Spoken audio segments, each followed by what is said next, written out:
how do you define like white privilege? How would you define white privilege? Like getting better access, more opportunities because of your skin color, or like because you're white, I guess. What system in place right now gives white people an advantage over black people? I feel like it's less like a system, like institutions, and more just like day to day, like how people act. No, I hear what you're saying, because I Yeah. think a lot of people share that same sentiment. Right. I just think that it's more of a feeling than a reality. I think that if you look at majority of people, they're not going to treat a black person any different. Do you believe that any of your professors here on campus, does any of them discriminate against you on your grades, the way they teach? Do they treat you any different in the classroom? No. Most people's experience is like yours, but yet they feel like somebody else may be experiencing discrimination. Okay. And I would argue that it's propaganda more so than reality. History of America is the history of rich white men telling not rich white people that their enemies are black and brown. It starts in the colonies of what would become the United States. Let's remember, during the colonial period, mid-1600s, there was no such thing as white people. I know some people who are now called white find that shocking, right? Because they think whiteness is real, right? But whiteness was created. Europeans didn't call themselves white. We didn't call ourselves white. We weren't all members of one big happy family. Are you kidding? Have you studied the history of Europe? The history of Europe was about killing each other. That's what we did in Europe. We just killed each other before we figured out there were other people to kill. We just killed each other, right? I mean, that was the history of Europe. The English hated the Irish, right? Northern Italians didn't even think that Southern Italians were Italians. The Germans hated everybody, and everybody hated their ass right back, right? There was no team called white, no race called white, but all of a sudden, in the middle of the 1600s, there was. Why? Why was it suddenly necessary to create this thing called the white race? Well, because rich people can count, that's why. And so rich folks looked around, the ones that owned all the land, you know, in the colonies, the colonial elite looked around and they realized something, that they were heavily outnumbered by African enslaved folks, by European indentured servants who were just one level above a slave, or other Europeans who weren't technically indentured servants, but they were still peasants, didn't have any money, didn't have any land, and they could do the math. They added it up and they were like, damn, we got to figure out a way to split these folks apart from one another or they're going to rise up and take our stuff, right? Because after a while, these black folks who were enslaved Africans and these quote unquote white folks who were poor Europeans are going to figure out they're all getting played by these rich people, right? So ultimately the rich figure out they got to come up with some way to get somebody in that group on their team. The easiest thing is to get the poor Europeans, right? Because at least they look like you. They sort of share some of the customs and the culture. So they all of a sudden create this thing called whiteness and they say, now you're part of the club. Now we're going to let you testify in court, enter into contracts, vote, at least if you're a man, own a little bit of land, at least if you're a man, right? And we're going to get rid of indentured servitude. No more of that, because you're too good for that. And we're going to take the white men, now called white men, and put them on the slave patrol to keep black people in line. Give them a horse and a gun and a badge and make them feel big and powerful, right? They're still poor. They still don't have anything. They didn't pay the slave patrol well, right? Just exploited them, used them as a buffer between the elite and the other poor folks, particularly poor folks of color. And pretty soon the rebellions that occasionally happened where black and white got together to overthrow the elite, those stopped because the divide and conquer had begun to work, right? You could turn people against each other by telling those poor white folks, they got to keep these black people in line. And so that divide and conquer gets initiated in the colonies. Rich white men telling not rich white people that their enemies are black and brown. Fast forward to the Civil War era. And you have, I'm from the South, right? My people, the elite in my part of the country, right, actually announced that the reason they wanted to break away from the Union and possibly go to war with their brothers and sisters to the North was in order to maintain slavery and white supremacy. They said that at the time. We lie about it now. And we say it had nothing to do with that. But of course, at the time, they didn't have any shame about it, so they just said it openly. Right? The vice president of the Confederacy, Alexander Stephens, said that the cornerstone of the new government was the great truth that the Negro was not the equal of the white man. So that's the reason the Confederacy was formed and existed. But here's the trick. If I'm rich and I want to go to war to protect my ownership in other human beings, my property, but you're poor and you don't own any enslaved people, why the hell would you go fight to protect my stuff? Because I'm a rich person. I'm not going to fight. Rich people don't go to war, right? Rich people get poor people to go to war for them, whether it's in 1860 or whether it's during the 1960s or whether it's today, right? Rich folks get doctors to write notes for them that say that they have heel spurs, and that's why they can't go to Vietnam. And if you don't know who I'm talking about, you can Google that shit because he's sitting in the White House right now, right? Oh, I can't go fight. I have heel spurs. Send some poor kids to do that for me, please, right? So that's been a long-standing tradition. So the rich have to figure out a way to convince the poor to go fight for them. But that's a hard thing. That's like a hard sell, right? Like, how the hell, why would you do that? Why would you go fight to protect my property rights when you don't own anything? The only way you would do it is if that rich person comes to you and says, hey, listen, you gotta go fight because we gotta maintain our way of life, because if these people get free, they're gonna take your jobs. No, fool, they already got your job. That's how it works, right? Because if I'm white and I gotta charge you $1 a day to work on the farm, but you can get a black person to do it for nothing because you own them, guess who got the job? Free got the job, right? So in a sense, poor white folks would have been better off joining with black folks to overthrow the slave system. That would have raised the wage floor of all working people. But they got tricked by rich white men telling them that their enemies were black and brown. Fast forward to the 1930s.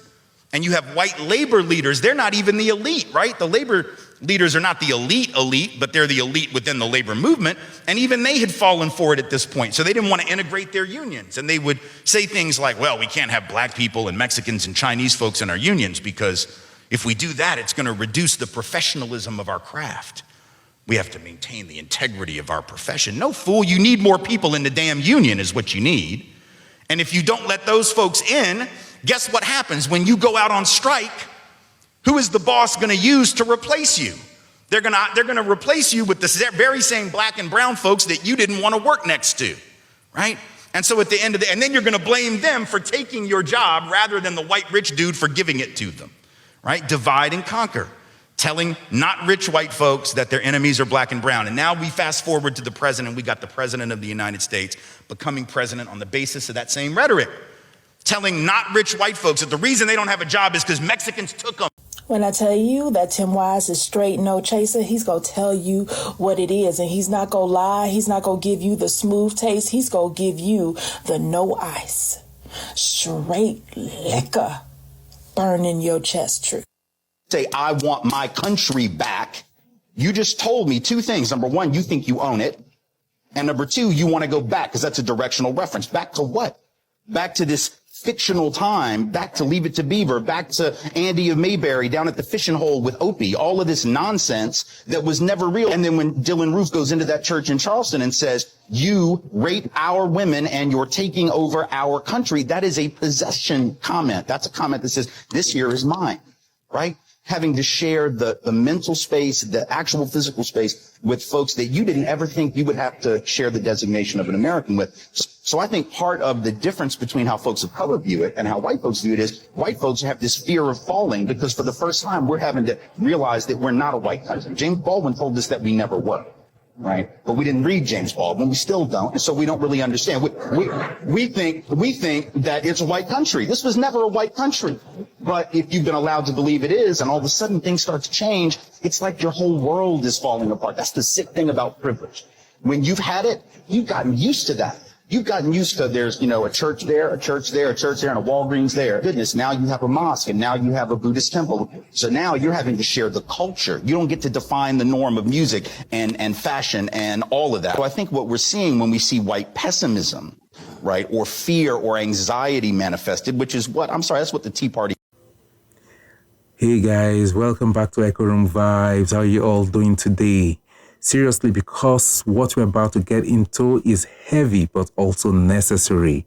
So a white man has gone viral for delivering what he calls some hard truth to his own community, that the entire history of America can be boiled down to rich white men convincing poor white people that their enemies are black and brown.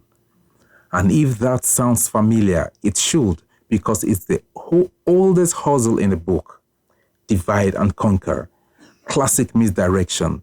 Look over there at the enemy while I pick your pockets clean. Now, let's break down his claim. It starts with the 1600s reminding us that whiteness didn't even exist as a racial identity. Europeans didn't call themselves white. The English hated the Irish. Italians didn't even consider each other the same. And the Germans, Well, he said it himself, everybody hated the Germans and they hated everybody back. There was no Team White. That idea had to be manufactured. Why? Because the colonial elite could count. They realized the black enslaved population, the poor, indentured Europeans, and the landless peasants outnumbered them. That was a recipe for rebellion, and rebellions were happening. So what did they do? They built the concept of whiteness. They told poor Europeans, you are not like them, you are better, you are part of the club now. You can testify in court, maybe own a little land, and hey, we'll even give you a gun and a badge. You get to patrol the enslaved. Translation, we are still screwing you, but now you get to screw someone else too. That's the trade. And the speaker is right about this much. Divide and conquer politics worked. It worked so well that white folks who had more in common with enslaved Africans than they ever did with the plantation owners still chose loyalty to skin over loyalty to class. And that wedge has echoed ever since. But here's where I want to step back and press on this a bit. Because while he's exposing the trick, the way he frames it almost suggests poor white folks were just helpless victims of a scam. And that's too dangerous. It ignores agency. Poor white chose the bribe. They weren't just manipulated, they cashed in on it. Even if the wages were crumbs, even if the gun and the badge came with no pay, the psychological payout of being above black people was enough to keep the system intact. That's not just exploitation, that's complicity. Now, fast forward to the Civil War. He points out how the Confederacy-owned Vice President Alexander Stephens openly declared that the cornerstone of their new government was the great truth of white supremacy. No subtlety, no hiding it. They said it out loud. Yet most of the poor white men who fought in that war didn't own enslaved people. They weren't defending their property. They were defending the rich man's property. And why? Because they had been told that if slavery ended, black people would take their jobs. But think about the logic. If you are working for $1 a day and the rich guy has enslaved labor for free, you don't have that job. You lost that job before you even applied. And instead of realizing that slavery suppressed their wages too, they picked the team of the very people exploiting them. And here's the hard truth. That's a pattern we are still living. Look at labor unions in the 1930s, which the speaker calls out. White labor leaders refusing to integrate black, Mexican, and Chinese workers because they thought it would lower professionalism. What actually lowered their power was being too proud to stand shoulder to shoulder with people who shared the same fight and who benefited the bosses. Every time. Now, let me add this wrinkle. Because when you hear this critic, rich white men trick poor white people, it almost creates a neat morality tale. As if the problem is just a handful of elites at the top. That's too simple. The reality is, whiteness as an invention didn't just protect the ruling class. It built an entire cultural operating system. It made even poor white feel invested in defending a hierarchy that didn't materially serve them. And once you have bought into that hierarchy, you protect it with your life.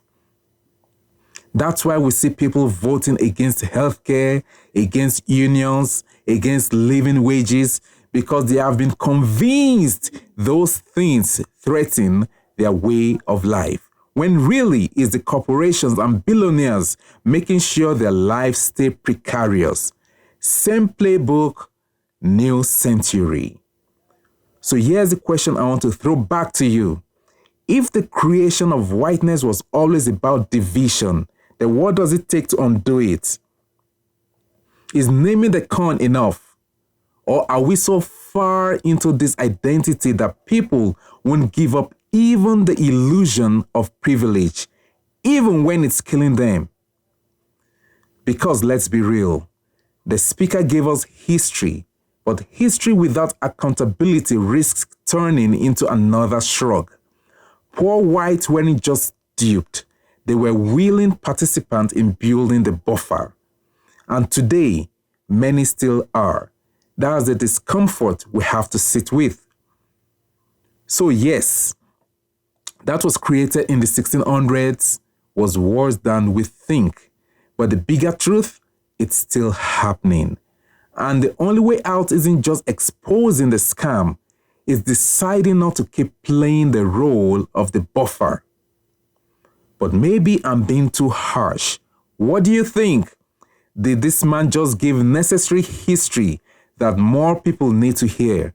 Or does it let too many people off the hook by saying, you were tricked? Drop your thoughts in the comments. Let's unpack this one together. Thank you for watching from Echo Room Vibes. Peace out.